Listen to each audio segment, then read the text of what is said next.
terms of beefs, 50 Cent hasn't been shy of those, that's for sure. His infamous beef with Ja Rule started way back in the streets of Queens, New York. According to 50, Ja Rule was robbed and 50 knew the individual that robbed him. Ja Rule then saw 50 in a club with the guy that robbed him, and 50 says that's when the beef really started, because he felt like 50 shouldn't be with this guy when him and Ja Rule are okay. Because don't forget, 50 Cent and Ja Rule were both signed to Jam Master Jay at this time, so 50 and Ja were somewhat cool. But according to Ja Rule, this is not how the beef started. There's many theories for this one. Ja Rule says that 50 was just simply jealous of him as he was already signed and was making big moves in the music industry. Ja Rule also said that 50 asked to do a song with Ja Rule, and Ja never really got back to 50 about it. So that kind of added to 50's fuel to start dissing him.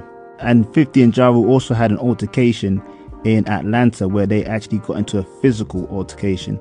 It's not clear who actually was the winner in that actual fight though. And there's another theory that 50 was somewhat a big drug dealer in Queens, wasn't happy that Supreme Team leader Kenneth McGriff was supporting Ja Rule instead of supporting 50.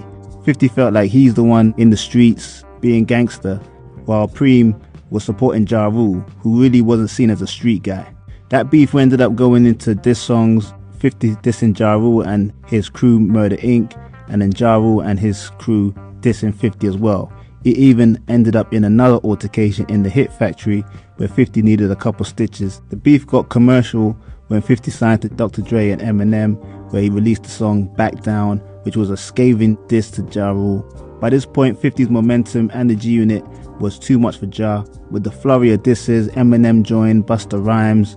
Ja Rule's career ended up a bit suffering, and he went basically into hip-hop obscurity. To this day, that beef continues with 50 jabbing and Ja responding on social media. In 2005, 50 laid aim at Jadakiss and Fat Joe for literally featuring on Ja Rule's song New York. 50 ended up dissing them on Piggy Bank on his second album Massacre, and these songs were exchanged as with Jadakiss coming on top when the Locks were dissing the whole of 50 Cent and G-Unit.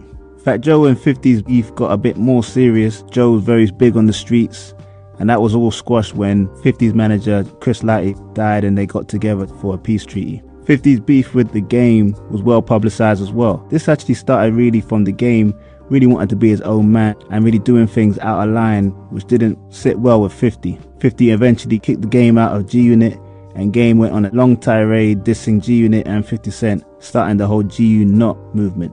The other main beef that 50 had, but that one all went into the legal route, 50 losing a lawsuit to Rick Ross. Other foes of 50 involves Jay-Z in his early days. He's always digging at Diddy, Shine, Cameron, even Nas. And his own camp isn't immune to it. Young Buck has really felt the wrath of 50 in recent years.